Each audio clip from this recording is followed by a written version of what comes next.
Officer,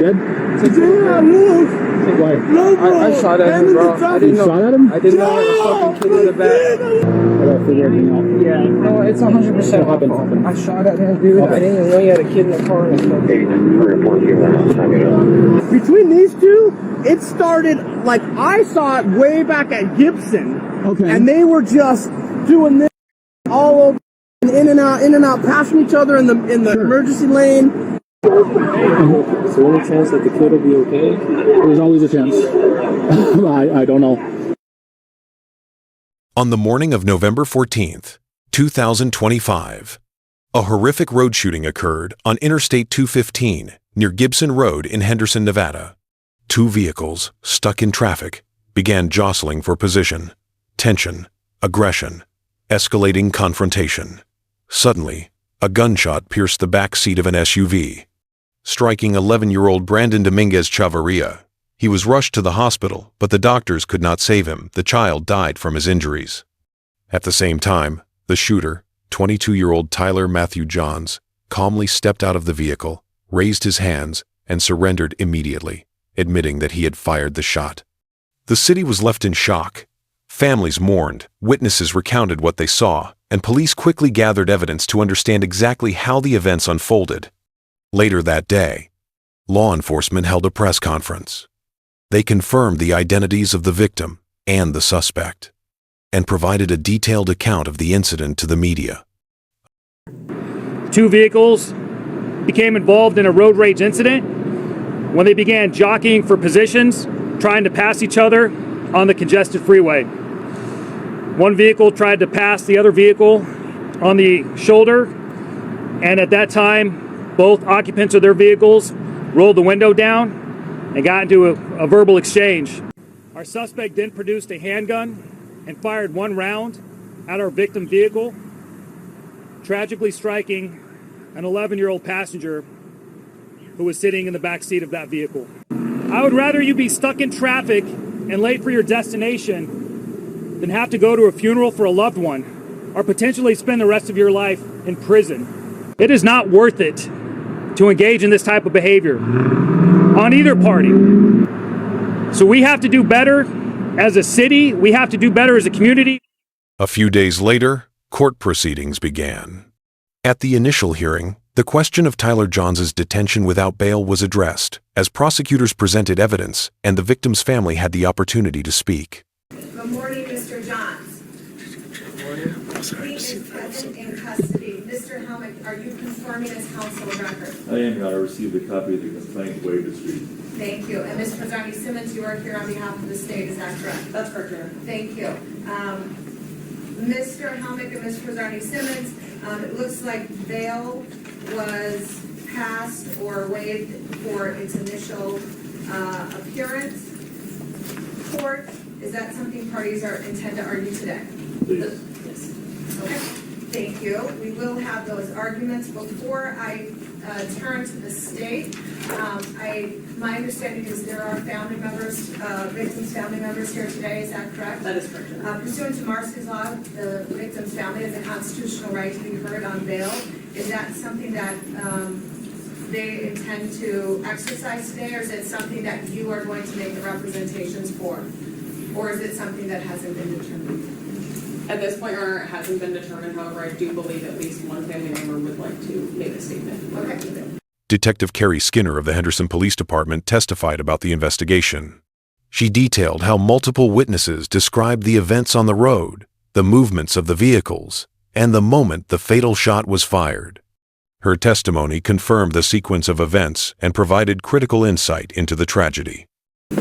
What, if anything, did you learn about what had occurred once the vehicles had made it off of the interchange and onto the 215? So several witnesses described they'll describe it as the Chevy Traverse, which is driven by the victim's stepfather, that he continued in his lane, that then Mr. Johns and his blue Hyundai Elantra appeared to be watching the vehicle to see where he was going to be merging in, because they now were two cars apart.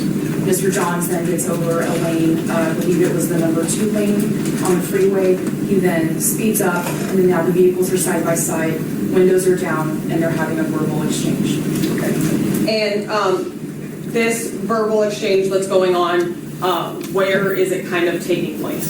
It's going to be in what people commonly know as the slow lane of the freeway, and a secondary lane, which is going to be considered the middle lane of the freeway. And based on that eyewitness testimony, do you learn that these kind of two cars are, maneuvering around each other, maybe brake checking, stopping quickly, and trying to have this verbal altercation? The majority of the witnesses were saying that there was a separation, so to speak, when both vehicles merged onto the 215 and were then traveling westbound. There was a little bit of a separation by, I believe it was two cars, and then Mr. John sped up, and then the exchange is occurring here, side by side as they're traveling westbound. There is one account that somebody had indicated that there was braking. However, they were not behind each other at that point. They were side by side, and then there was the exchange in someone's hands. Okay. So at this point, is it fair to say then that Mr. Johns did not want vehicles passing him on the right and merging onto the 215 in front of him, so he had maneuvered his vehicle into that right-hand lane in order to prevent that from happening? Is that fair? That's speculation. She can give me the account of the eyewitnesses, that's fine. And then, based off of your investigation, you then learned that Mr. Ayala was able to maneuver around the defendant's vehicle in that right-hand exit lane and merge onto the 215 multiple car lengths ahead of the defendant. That's correct. Okay. And so once they have proceeded to merge onto the 215, the defendant then moved into the lane next to it, sped up to where Mr. Ayala was driving, and then slowed down, and that's where this verbal exchange occurred. That's correct. Okay. Do you learn throughout the course of your investigation that a shot is ultimately fired? Yes. Where about does that occur? That's going to be between the Gibson and Stephanie exit. Where exactly? We have different people were trying to describe. They heard a sound. They weren't sure at the time that it was a gunshot, but it was definitely just west of Gibson exit. Okay. And then ultimately there is a vehicle collision that occurs after the shot is fired. Is that correct? Correct. Can you explain, based off of your investigation, the circumstances of how that occurs?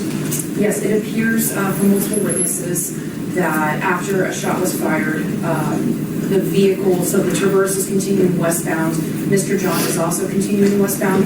However, he makes several lane changes, ends up going just in front of our victim vehicle, and at that point, witnesses observed Mr. Ayala essentially hit the other vehicle, ramming it on the driver's side door and passenger door, which spun the vehicle out, and then the vehicle came to rest where the vehicle. Okay, so after the shot is fired, the defendant makes multiple lane changes in an attempt to get in front of the victim vehicle, and at that point, Mr. Ayala rams or hits the defendant's vehicle, causing it to spin out, and this is after the shot is fired. Is that correct? Ruby Chavarria, Brandon's mother, spoke passionately in court, demanding that the suspect not be released on bail. Her words reflected the pain and fear of losing a child to senseless violence. I don't believe this person needs to get a bail because regardless of whatever situation you've been on, there was no endangerment for you. There was no person, pointing a gun at you. Swerving or road raging does not give you a right to shoot at anybody, even if you didn't see a child in the back. It does not give you a right to shoot at a person just because you don't want them to pass your lane. It does not give you a right to even, like he mentioned, scare the person, because that's not what your firearm's for. You do not carry a firearm just to go off in any road and try to scare anybody, because you can shoot at anybody. Even if you were trying to scare somebody, you do not do this to a person. After this, my son's life was taken away, whether regardless you saw him or not. This was meant to do, even if it was for him, it was meant for the driver. He wanted to take somebody's life away. And he took my son's away. He was just trying to make it to school. There's witnesses that saw that he did that to other people. If it wasn't meant for my son, it was meant for somebody else. But he was not, his intentions were to hurt somebody. You do not carry a gun just to try to point at somebody and try to scare. That's not what our firearms are for. And that's not what you carry your firearm for. That you do not, if you let him out on bail, what makes you think that he's not going to feel, like you say, scared and try to do it again to somebody else? Nobody should go through what I'm going through right now, Judge. Nobody. This is not fair. He should not be out in the streets after what he did. And yes, he cooperated after he got out because he had no choice. He got crashed into because he was trying to leave. He did not feel any remorse for this. He was trying to leave the scene and just like, oh, I scared him, I'm leaving. No, it doesn't work like that. You don't just shoot at a person and just try to leave the scene. He got out and said, yeah, I shot it because he feels no remorse. Yeah, I did it, okay? Like nothing, like no. And because he was in between the two vehicles, he had no other option. The officer was already there. If no officer would have there, he would have just drove by. My husband would have just, stopped and not done anything. His car would have been gone and we would have just been looking for witnesses for the situation. I do not feel like he needs to be in the streets, Your Honor. My son is never going to come back. We have him out in the streets. What if he does this to somebody else? Nobody else deserves to go through what I'm going through. He took my son's life. He needs to be here and pay for everything he did. He does not need to be out in the streets, Your Honor. I ask you for him to stay, no bail. No bail. He does not deserve it.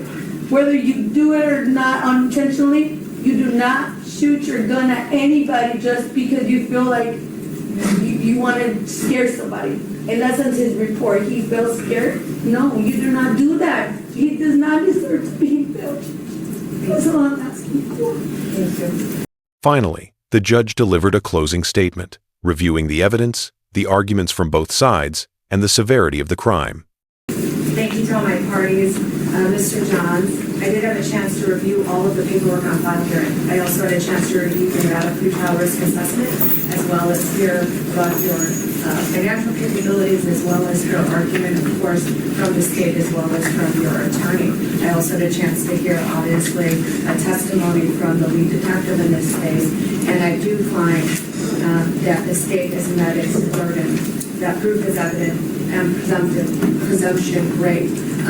The first-degree murder here today, the court will hold you without bail. The court does that for the following reasons. The court absolutely looked at all of the paperwork on file here and heard testimony with regard to the driving that was outlined.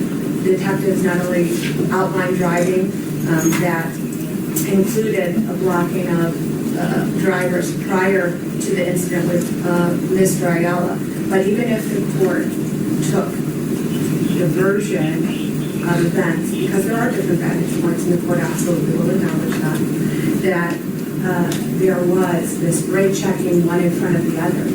There's a clear demarcation of the time frame where the windows are rolled down and you produce a deadly weapon. And that is where the court finds that the proof is evident, because willful and deliberate premeditated acts are shown by circumstances. The court under NRS 178.4851 subsection 4 has to give due weight to the evidence and the nature and the circumstances of the offense. And in this case, the court cannot ignore that windows are rolled down, that there was a firearm that is obviously procured by Mr. Johns as alleged, of course, that firearm is then pointed, that it is loaded, that whatever safety's on it is off, that the finger is on the trigger and it's cold.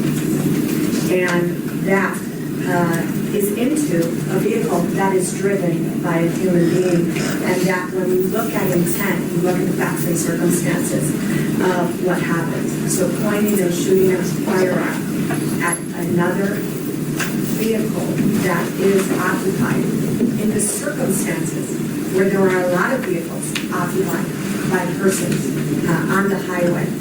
One, it can't be underscored how dangerous it is, but two, that intent is clear, and the court does find that proof is evident of presumption great in this case, that whether or not the minor child, as the state pointed out, was the specific target, is not of a consequence to the extent of transferred intent.